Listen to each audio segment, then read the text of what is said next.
Hello दोस्तों। तो आज हम अपने चैप्टर 4 का अगला टॉपिक करने जा रहे हैं जिसका नाम है प्रोजेक्टाइल मोशन। तो सबसे पहले तो हम ये जानेंगे कि किताब हमारी इस बारे में क्या कहती है। तो किताब का कहना है कि an object that is in flight after being thrown और प्रोजेक्टेड इज़ कॉल्ड प्रोजेक्टाइल। और अगर हम प्रोजेक्टाइल मोशन के एग्जाम्पल की बात करें तो एग्जाम्पल ऐसे हो सकते हैं कि हो सकता है रोनाल्डो ने फुटबॉल को किक मारी हो तो जो फुटबॉल होगी वो एक प्रोजेक्टाइल मोशन में जाएगी। या हो सकता है पुराने गानों में आपने देखा हो किसी ने पत्थर फेंक दिया हो पहाड़ी से। या फिर तोप का चलना, जो तोप का गोला होगा वो भी एक प्रोजेक्टाइल मोशन में ही जाएगा। अब चाहे एग्जाम्पल कुछ भी हो, या रोनाल्डो ने फुटबॉल को किक मारी हो, मतवाला ने पत्थर फेंका हो, या किसी ने तोप के गोले बरसाए हों, लेकिन इसमें नोट करने वाली बात यह है कि कोई भी प्रोजेक्टाइल मोशन हुआ वो एक्स और वाई कंपोनेंट के साइमल्टेनियस अकरेंस का एक रिजल्टेंट है। अगर हम वेलोसिटी की बात करें तो यहाँ दो कंपोनेंट होंगे। एक्स डायरेक्शन में यू कॉस थीटा हो जाएगा, वाई डायरेक्शन में यू साइन थीटा हो जाएगा। एक्सलेरेशन के भी दो कंपोनेंट होंगे, वाई डायरेक्शन में जी ग्रेविटेशनल एक्सलेरेशन, और एक्स डायरेक्शन में कोई भी एक्सलेरेशन नहीं होगा, नो एक्सलेरेशन इन एक्स डायरेक्शन। और अगर हम डिस्प्लेसमेंट की बात करें तो हम देखते हैं कि ऑब्जेक्ट जो है हमारा वाई डायरेक्शन में कुछ डिस्प्लेसमेंट कर रहा है, कुछ एक्स डायरेक्शन में डिस्प्लेसमेंट कर रहा है। और ये सब जानकारी जो हमें दी थी वो दी थी हमें गैलीलियो साहब ने अपनी किताब dialogue on the great world system, जो 1632 में लगभग आई होगी। आइए अब हम प्रोजेक्टाइल मोशन के कंपोनेंट को समझते हैं। सबसे पहले तो वेलोसिटी की बात करते हैं। इनिशियल वेलोसिटी जो हमने यू से दर्शाई है, उसके दो कंपोनेंट होंगे, एक्स डायरेक्शन में यू कॉस थीटा और वाई डायरेक्शन में यू साइन थीटा। इसको हमने वेक्टर फॉर्म में यहाँ दर्शा दिया है, u cos theta i cap और u sine theta j cap. और जो एक्सलरेशन होगा वहाँ वो सिर्फ ग्रेविटेशनल एक्सलेशन यहाँ वर्क कर रहा है, एक्स डायरेक्शन में कोई भी एक्सलेशन नहीं होगा, तो इसे माइनस जी जे कैप से हमने दिखा दिया है। और अगर डिस्प्लेसमेंट की बात करें तो एक्स डायरेक्शन में कुछ डिस्प्लेसमेंट हो रहा है ऑब्जेक्ट का, और वाई डायरेक्शन में, तो इसको एक्स आई कैप और वाई जे कैप से दर्शा दिया है। और जो हमारा थीटा है ये हमारा प्रोजेक्शन एंगल है। प्रोजेक्शन एंगल का मतलब कि किस एंगल से हमने इस ऑब्जेक्ट को प्रोजेक्ट किया या फेंका। अब हम equation of path of projectile देखेंगे। जो प्रोजेक्टाइल के ऑब्जेक्ट, जो प्रोजेक्टाइल का मोशन है, जो ऑब्जेक्ट प्रोजेक्टाइल मोशन में है, उसकी इक्वेशन क्या निकल के आएगी एक्स वाई फॉर्मेट में। तो उसके लिए हम क्या करेंगे, टी को एलिमिनेट करेंगे सबसे पहले। तो second equation of motion s equal to u t plus half a t square x direction में लगाएंगे, तो वहाँ पे हमारा जो एक्स डायरेक्शन में एक्सेलरेशन है वो तो ज़ीरो है, तो हमारी इक्वेशन क्या बन के आ गई, x equal to u cos theta into t. यहाँ पे टी की वैल्यू आ गई x upon u cos theta.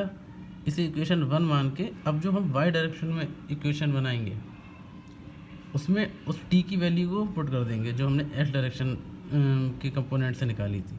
तो ये हमारा हो गया सेकंड इक्वेशन ऑफ मोशन। फिर यूज़ करी तो यहाँ पे जो ए वाई है, जो वाई डायरेक्शन में है एक्सेलरेशन, उसे हम जी ले लेंगे ग्रेविटी, क्योंकि ग्रेविटी काम कर रही है नीचे की तरफ। तो ये हो गया y equal to u sine theta t minus half g t square. अब टी की वैल्यू 1 से हमें 2 में पुट करना है, उससे हमारी इक्वेशन कुछ इस प्रकार से निकल के आएगी, y equal to tan theta into x minus g upon 2u cos theta whole square into x square. अब यह इक्वेशन अगर हम मैच करें तो ये पैराबोला की इक्वेशन है, this equation is of parabola. तो पैराबोला की इक्वेशन है, तो इसका जो पाथ होगा, इसकी जो ट्रेजेक्टरी होगी वो एक पैराबोलिक ट्रेजेक्टरी होगी। अब प्रोजेक्टाइल मोशन में 3 चीज़ें अधिकतर कैलकुलेट करने के लिए होती हैं। सबसे पहले तो टाइम ऑफ फ्लाइट, उसके बाद मैक्सिमम हाइट कितनी रीच कर रहा है हमारा ऑब्जेक्ट, उसके बाद रेंज, और कभी कभी time to reach maximum height ये भी निकालना होता है।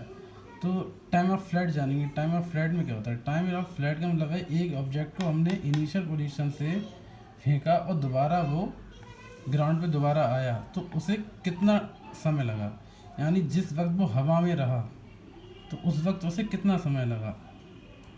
और टीएम क्या होता है, time to reach maximum height, यानी इनिशियल पोजीशन से लेके वाई मैक्स यानी एच मैक्स तक उसे कितना समय लगा, और जितना समय उसे यहाँ से एच मैक्स में लग रहा है उतना ही एच मैक्स में उसे वापस आने में लगेगा, क्योंकि ये सिमिलरिटी है दोनों के बीच। तो आप देखें एच मैक्स के इधर और इधर दोनों सिमिलर हैं, सिमिलर पाथ हैं, इसीलिए हम मानते हैं, एज्यूम करते हैं कि यहाँ भी उसे टी एम टाइम लगा होगा और इधर भी उसे टी एम टाइम लगा होगा। तो जो टी एफ है इसकी वैल्यू होती है ट्वाइस ऑफ टी। और अब हम बात करेंगे एच मैक्स की। तो मैक्सिमम हाइट अटेंड करने की कंडीशन क्या होती है?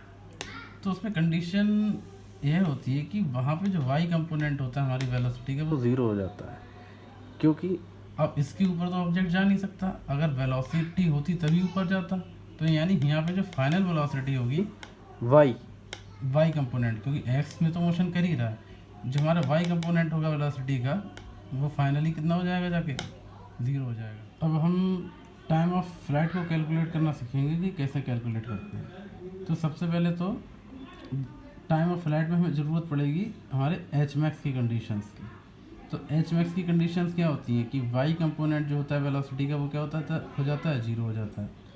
तो वाई कोऑर्डिनेट में हम यूज़ करेंगे फर्स्ट इक्वेशन ऑफ मोशन, जो होती है v = u + at।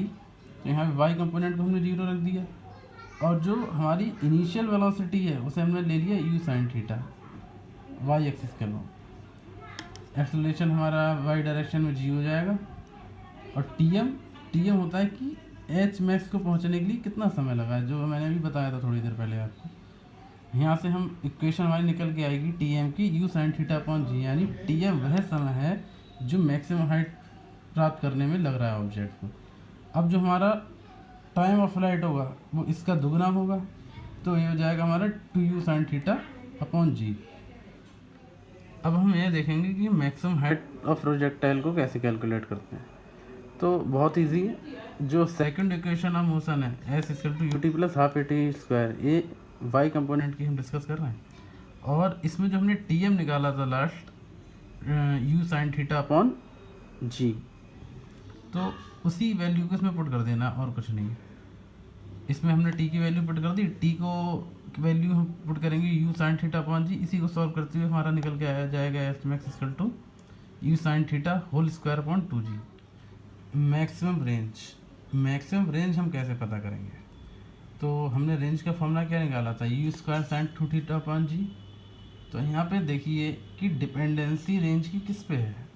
u जो वेलोसिटी है, इनिशियल वेलोसिटी, वो तो सेम ही रहेगी। g ये भी कांस्टेंट है, ग्रेविटेशनल एक्सेलरेशन।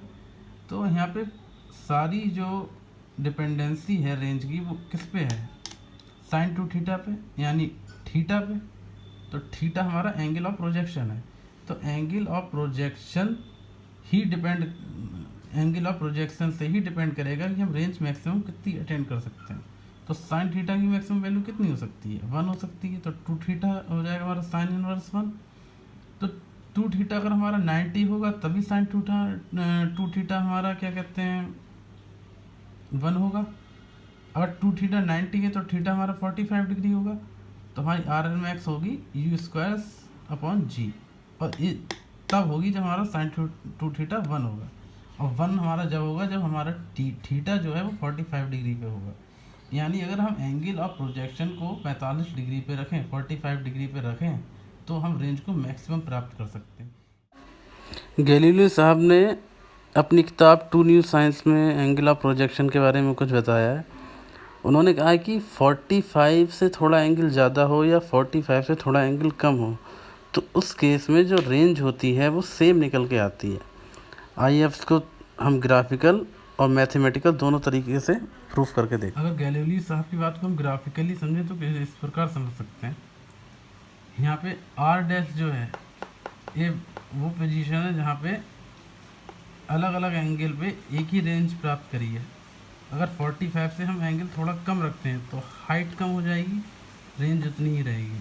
45 से अगर हम थोड़ा एंगल ज़्यादा रख देते हैं तो थोड़ी हाइट ज़्यादा लेके ऑब्जेक्ट वहीं पहुंच रहा है। यानी 45 से थोड़ा एंगल ज़्यादा हो या थोड़ा एंगल कम हो तो रेंज जो है वही होगी, रेंज में कोई परिवर्तन नहीं होगा।